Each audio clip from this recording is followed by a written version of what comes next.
my review of The Birth of Tragedy by Friedrich Nietzsche. I'm creating a playlist on this channel whose title will be Navigating Nietzsche, in which I will be reading all of the most controversial philosophers' major works in chronological order. So if you're interested in philosophy, Nietzsche, or great ideas in general, then push that subscribe button into submission like the Ubermensch that you are. Friedrich Nietzsche created this work to combat the rising nihilism, materialism, and scientism that had already rooted itself comfortably in the 19th century, creating a void of meaninglessness and overturning all that was beautiful in art and culture. Initially titled The Birth of Tragedy out of the spirit of music, this is considered the first full major work of his. Nietzsche states his thesis and motivation for The Birth of Tragedy in his preface to the work: to see science under the lens of the artist, but art under the lens of life. In his view, when art becomes too organized and methodical, too obvious and direct, it loses its power to transform. He references the modern notion of showing as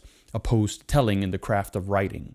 He looks down upon a writer or dramatist giving away the action before it occurs, leaving the transformative job of being stricken by the work's meaning to the reader as he witnesses the tragedy alongside the protagonist. This way, it simultaneously happens to the reader as well, retaining maximal impact. Otherwise, any work would be pedagogical, moralistic, and lose all power to heal, restore, and effect change. One gets the sense, and is stated by the author in no uncertain terms, that those who become overly rational and practical, wisely investing, rising in social status, retiring at the precise time, keeping a cool head, remaining married for the kids, and fitting into civilized society, have the wrong idea about life and are robbing their souls of any transformation. The aim of life is lost on them. He even makes bold claims such as, "I am convinced that art is the supreme task and the truly metaphysical activity of this life." He even turns the tables on those rational, civilized minds that would ridicule the frenzied dithyramb procession of dancers, and says that those partaking of the wild singing and dancing would see those unmoved souls with all their vital energy and their useless thinking as sickly and unconducive to life. Indeed, he says, singing and dancing, man expresses himself as a member of a higher community. He has forgotten how to walk and talk and is about to fly dancing into the heavens. However, he does go against the exclusion of celebrating only that which is good, which is wholesome, proper, and restrictive. Instead, he holds the Greeks in high esteem as they also celebrated the evil, catastrophic, chaotic, and menacing forces of nature. If these are entirely removed and avoided, one is always seen as shielding themselves from life instead of taking all of it in, being consoled with the idea that the suffering, pain, hate, chaos are an essential ingredient to the transformation of their souls and to the individual's heroic life journey. To become a reveler, to revel in life, in its suffering, pain, loss, joy, mystery, is the missing ingredient of modern rationality and secularization. Nietzsche says, nature still unaffected by knowledge, the bolts of culture still unforced. That is what the Greeks saw in their satire, and for that reason they did not conflate him with the apes. On the contrary, he was the archetype of man, the expression of his highest and most intense emotions, an inspired reveler enraptured by the closeness of his God. We can see Nietzsche perhaps taking a liking to the original conception of method acting and folk singing like the gypsies, over methodical technical music when he states, "Enchantment is the precondition of all dramatic art," meaning that for art to truly be alive and have power, it must be embodied fully, its meaning understood by every cell rather than by words and concepts alone. For words and concepts are poor translators of life in The Birth of Tragedy. The full import of this work is perhaps nowhere better detailed than when Nietzsche contrasts the Greek myth of Prometheus and the Semitic story of the biblical fall from grace with Eve. Regarding the story of Prometheus, he says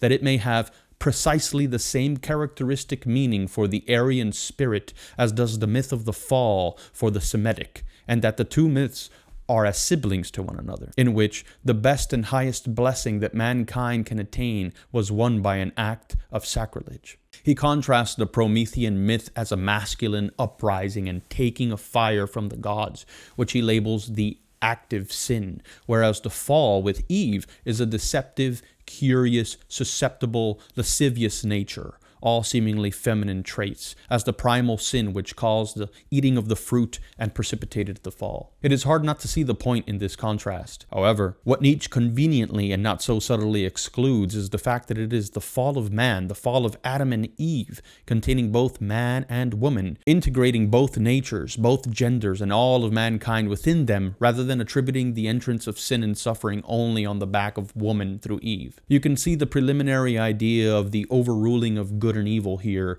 as sacrilege depicted as the active sin and called the Promethean virtue. The principle that elevates mankind to the level of the gods or beyond them is the active courage to be sacrilegious, to rob the kindling essence of religion for the purposes of evolutionary advantage, power, and glory unto itself. Nietzsche also seems to have ignored the story of Nimrod, the mighty hunter, who in some apocryphal versions had a lot to do with the construction of the Tower of Babel, whose story is identical to that of Prometheus, and how catastrophic it was, and how it laid all existence meaningless, causing a global void of confusion. It is ironic that atheism and nihilism, the biggest and best manifestations of sacrilege, have caused just the same kind of Babylonic, incomprehensible cacophony. In any case, I have only scratched the surface of this work while giving you the core, but I am shocked by this little work and struck at how incalculably influential it has been. I see Freud and Jung's true origin in Nietzsche, though they had some original ideas of their own, of course,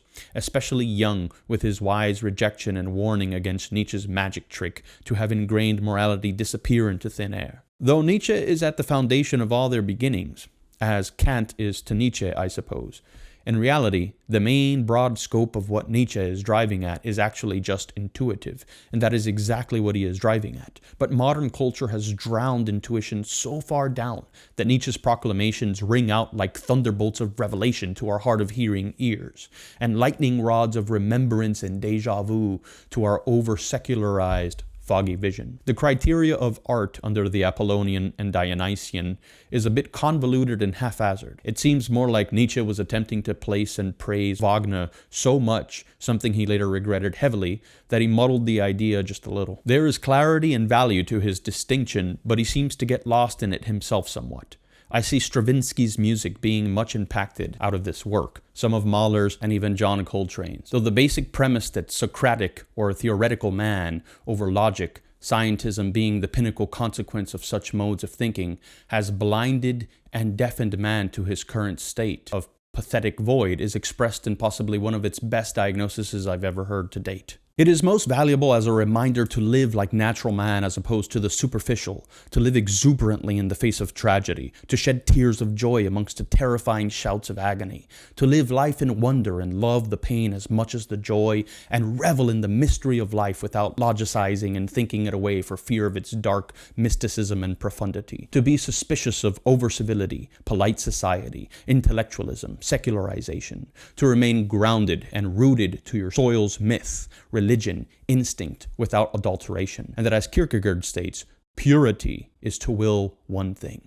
That, and the fact that it might be the best and most complete initial working of the idea of the unconscious down on paper, aside from Dostoevsky's preliminary body of work, making it something of a birth of psychology, and one of that field's earliest foundational texts. The thing that keeps coming to mind when Nietzsche mentions the Dionysian is the Pentecostalism of the Protestants. He says, the satire chorus of the dithyramb is the salvation of Greek art. In like manner, I believe the Pentecostal movement and baptism of the Holy Ghost doctrine, not to be mistaken with speaking in tongues, is the salvation of Christianity in the popular conscience or global parameter. If not for this doctrine of release, intoxication, and embodiment, who knows where Christianity would be at today? Under a microscope and diverging from the analytic precision, the Catholic, Orthodox, and Baptist churches could fall under the category of Apollonian, and the Protestant and Pentecostal church under the Dionysian, except the mystic branch of the Catholic and the Old Believers sect of the Orthodox, perhaps. My premonitions are close, since I hadn't read this far when writing my previous sentences and have just landed upon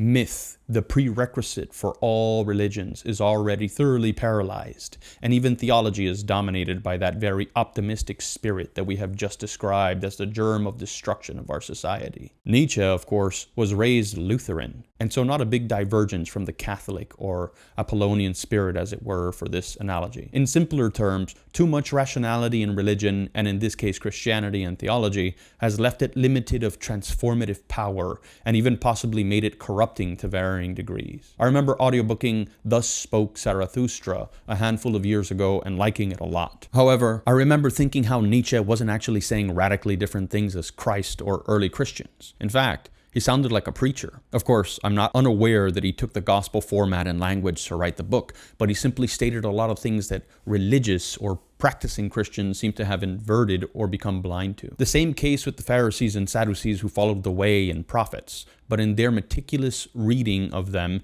became blind with over-attention, idealizing the wrong things for the wrong reasons, and were like the spectators of that psychology experiment popularly known as gorilla in the room, in which a person dressed as a gorilla runs up and down the court during a basketball game, but the control group is instructed some trivial task to count the passes attentively, and so they miss the gorilla altogether. God, in this comparison, being the gorilla. Of course, Nietzsche has some views that are certainly anti-Christ, but for the most part, he is actually much more anti what Christians and their denominations have done with Christianity rather than against Christ himself. I will be reading Thus Spoke Zarathustra soon, though, so I will correct myself if I strayed here or my memory failed me. Coming back to this review now in the future, I have heard that Nietzsche has proclaimed elsewhere his admiration for Jesus' complete absence of resentment and true forgiveness of his enemies, even to the point of the cross. What he found revolting was Christians' pretense at forgiveness, when what was really underneath was a morbid and spiteful resentment against the powerful, capable, and industrious. Finishing the book now, I am surprised how, to the T, Nietzsche confirmed my early intuitions and observations in this review, comparing Protestantism and Catholicism, and equating Protestantism with the Dionysian. He says towards the end, "The Lutheran choral is a profound, courageous, soulful, as exuberantly good and delicate as the first luring Dionysic call that rings out from the undergrowth at the approach of spring." He also mentions the reawakening of the German spirit, its original myth and culture, saying how they must be worthy of our sublime predecessors on this path, Luther, as well as our great artists and poets. That is my review of The Birth of Tragedy by Friedrich Nietzsche. So if you're interested in philosophy, Nietzsche, or great ideas in general, then push that subscribe button into submission like the Ubermensch that you are.